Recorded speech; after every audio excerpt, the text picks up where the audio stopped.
কয়েকদিন ধরেই চপ খেতে ইচ্ছে করছিল, তাও যেন তেন কোনো চপ নয়, হাঁসের ডিমের চপ। তাই বানিয়েই ফেললাম ডেভিলড এগ, আর রেসিপিটি আপনাদের সাথে শেয়ার করলাম। প্রথমে এখানে 4টে আলু এভাবে টুকরো করে নিয়েছি এবং সাথে নিয়েছি 2টো হাঁসের ডিম।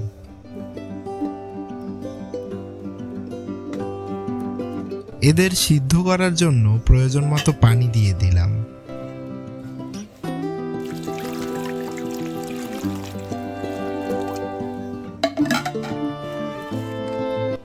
সাথে দিলাম লবণ এবং 1 টেবিল চামচ ভিনেগার।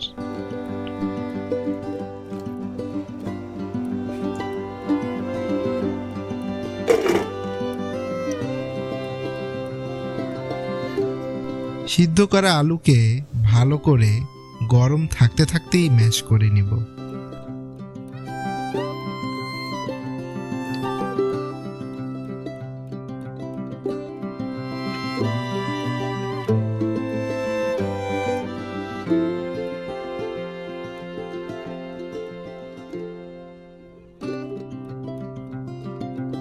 এরপরে আমাদের প্রয়োজন পেঁয়াজ কুচি 1 চা চামচ, চিলি ফ্লেক্স 1 চা চামচ, কাঁচামরিচ 1 চা চামচ, ধনিয়া গুঁড়া 1 চা চামচ, ধনিয়া পাতা 1 চা চামচ, 5 ফোড়ন 1 চা চামচ, বিট লবণ 1/2 চা চামচ, লেমন জেস্ট 1 চা চামচ, বেরেস্তা 2 টেবিল চামচ।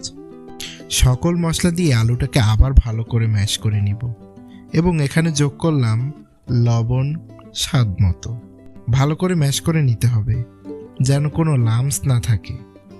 হাতে একটু তেল লাগিয়ে অর্ধেকটা আলু নিয়ে ভেতরে এভাবে ডিমটাকে দিয়ে সাবধানে চেপে চেপে চপ বানিয়ে নিচ্ছি।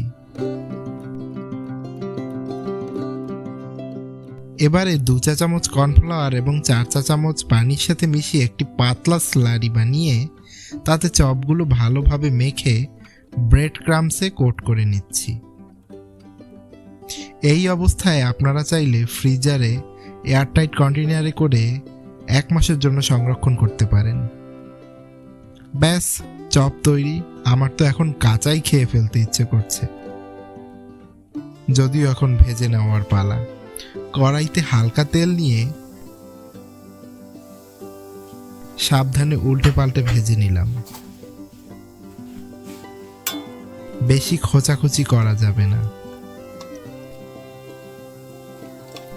হাঁসের ডিমের উমামি টেস্ট আর 5 ফোড়ন ব্যবহারে যে ঘ্রাণ আর স্বাদ আসে তা কোনো চপেই পাবেন না।